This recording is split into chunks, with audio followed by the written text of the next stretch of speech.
In the idol world, where you need to not only look pretty, but act like your fans are the center of the universe, this idol was known for only giving her fans the cold shoulder. Also, it probably didn't help that she was a part of arguably Japan's most famous idol group.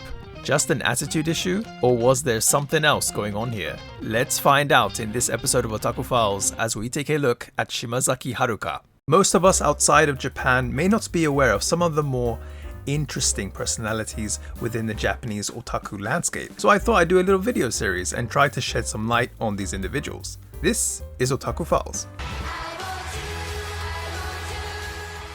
In Japan, whether you're into idols or not, there is at least one idol group that everyone has at least heard of, AKB48. Created by the record producer, lyricist, and TV writer Akimoto Yasushi, unlike other idol groups that held more distance between their fans, AKB48 were marketed with the concept of quote-unquote idols you can meet. They would perform every day within their own theater known as the AKB48 Gekijo, located on the 8th floor of the Don Quixote in Akihabara. They also held handshake events. If you bought one of their CDs, you could get a ticket and get the chance to shake the hand of a member. This was a pretty big sell for many fans. Despite the strong image of being just idols for Akihabara otaku, AKB48's songs would prove to be so successful they would become recognized nationwide, becoming favorites to sing at karaoke. In fact, in 2012, they would become the best-selling female group in J-pop history.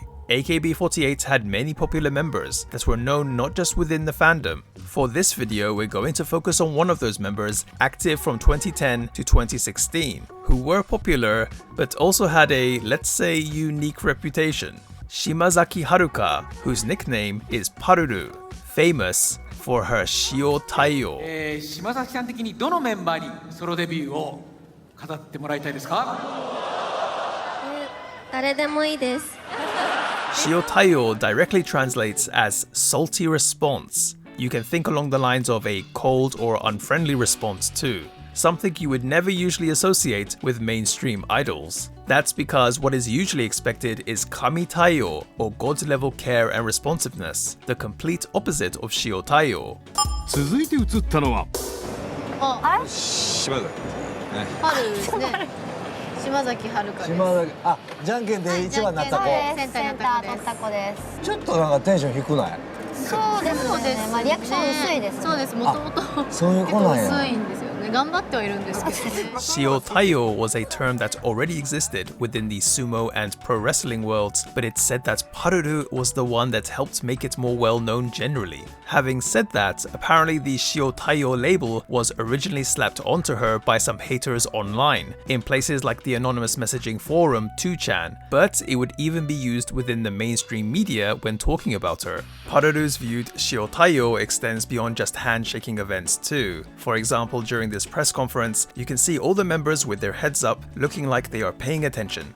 And then you get Paruru, with her face down and not looking like she was in the best of moods. This video was posted on YouTube back in 2014 and the comment section is filled with hate towards her, with comments like "I'm surprised she has any fans" and that she should quit being an idol with an attitude like this. You can start to see how Paruru gained her reputation. Even in 2013, during the annual Senbatsu election, a pretty important event where fans get to vote for their favorite members, Paruru's Shio Taiyo shined through. As a chosen member, she needed to give a speech. For most members, this is usually 3 to 4 minutes, but for Paruru, she wrapped things up in a record-breaking 1 minute and 13 seconds. Even the host, Tokumitsu Kazuo, tried to pull out a few more words from her, but Paruru didn't respond. Better yet, this would happen again in the following year's Senbatsu election when Paruru placed 7th. Where members were giving passionate speeches thanking everyone, Paruru lasted 1 minute and 18 seconds.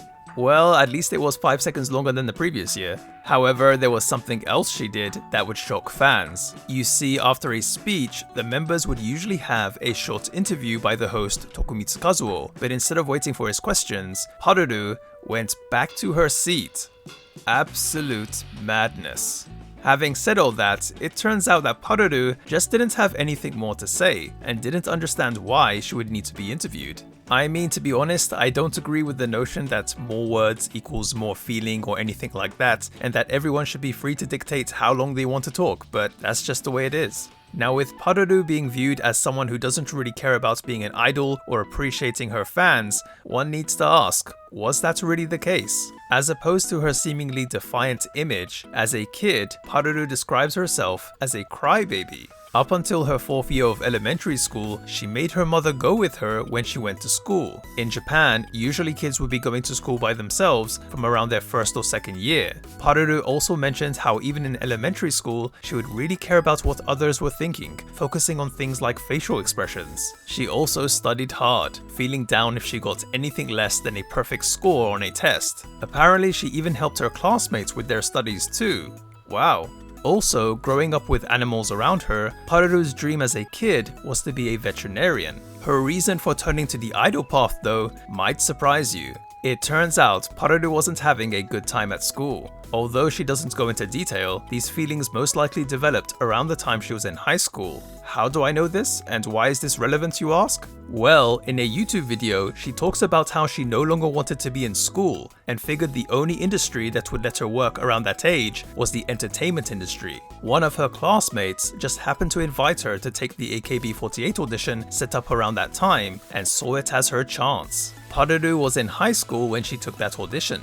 Yep, her original motivation to be an idol was to escape from school. I do really wonder what happened during school, but apparently her nickname was Nekura, which directed at someone can mean things like nerd, gloomy, or someone with a negative or dark personality.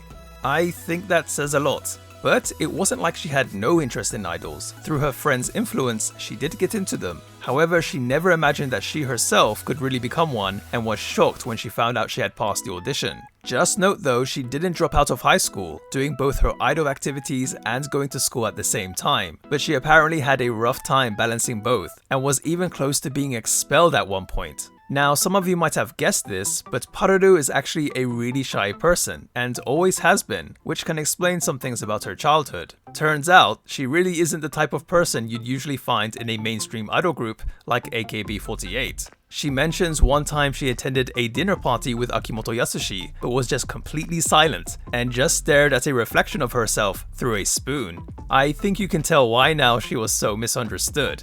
Of course, this is also related as to why Paruru was viewed as being cold towards her fans. I think you can imagine how much it hurt being told as a 15-year-old idol that you were doing shiotayo towards your fans, when really as a super shy person, you're doing something that is extremely outside of your comfort zone. What's interesting though is that through the media, it sort of became part of her character to be the idol that did shiotayo, and she might have even felt obligated to act that way. Paruru would end up graduating from AKB48 around the end of 2016 because it was just too much for her. She couldn't really see herself being in the group for any longer, and there were other things that she wanted to concentrate on, like being an actress. But she doesn't regret being a part of AKB48 at all. It really toughened her up mentally, and it allows her to do other activities within the entertainment world. She also has a YouTube channel. Although she hasn't been active on it recently, I'll put a link in the description box below. To be honest, it's really impressive that she lasted as long as she did in AKB48. It must have been really tough on her, especially with the kind of schedule they have. Paruru seems to be doing things more at her own pace now. She makes appearances in YouTube videos here and there, but definitely keeping things more low-key. Although I do see she is more active on Instagram.